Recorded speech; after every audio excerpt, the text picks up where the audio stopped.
Salut à tous et à toutes, disent-ils. Me revoilà en forme pour une toute nouvelle question du code de la route. Bon, c'est une question trop facile, alors t'as pas le droit de te tromper. Mais reste quand même bien jusqu'au bout. Je vais profiter de la réponse pour te donner des explications. Ça va te servir, fais-moi confiance. Allez, tout de suite la question. Je paramètre ma destination avant de partir. Oui, réponse A. Non, réponse B. Pendant la conduite, je privilégie le guidage vocal. Oui, réponse C. Non, réponse D.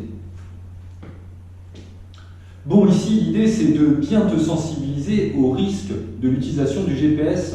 Je te rappelle que conduire, c'est pas juste tenir un volant. Conduire, c'est surtout regarder la route, regarder les rétros, respecter le code de la route, prévoir l'évolution des situations tout autour de toi, mettre ses feux, mettre ses clignotants, gérer son allure, gérer sa trajectoire, et j'en passe encore. Et tout ça, évidemment, il faut le faire sans se déconcentrer, mon petit. Donc, à moins que tu sois Superman, ou alors que tu puisses, comme un caméléon, là, regarder partout en même temps, me fais pas croire que c'est pas risqué d'utiliser le GPS pendant que tu roules. Le mieux, c'est quand même de jouer la carte de la prudence et de programmer le bordel avant de partir, tout en laissant la voie de Marie Micheline guider ton parcours, non? Donc là, évidemment, la bonne réponse, c'était A et C. Sur ton GPS, tu as la possibilité de le programmer en y enregistrant, par exemple, ton adresse, celle de ta mamie ou celle de ton petit ami. Enfin, le truc est moderne, tu vois. Ça t'évite de rentrer à chaque fois l'adresse. D'ailleurs, pense à t'abonner car je vais prochainement traiter le sujet de démo là, sur la voiture de l'auto-école. On va tester un petit peu les différences entre le GPS de la voiture et puis le téléphone.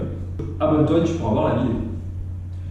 Alors pour ceux qui vont utiliser le GPS du téléphone avec Waze, Google Maps ou encore d'autres applications, n'oublie pas que l'usage du téléphone au volant c'est 135 € d'amende et 3 points sur le permis de conduire. Et tu n'as que 6 points, je te rappelle, la première année.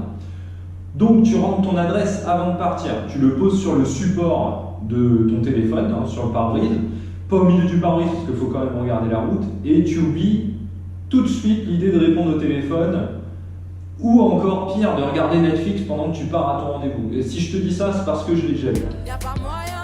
Bon, aussi le GPS c'est vraiment pratique pour trouver une adresse avec précision, mais le guidage vocal va la plupart du temps t'indiquer les directions en te disant de prendre à droite direction D604 ou encore la rue de la Boétie. En bas, tournez à droite.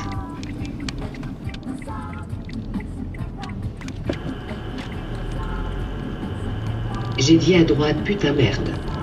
Donc n'oublie jamais que pour suivre sa direction avec précision et avec le GPS, il faut quand même regarder les panneaux routiers.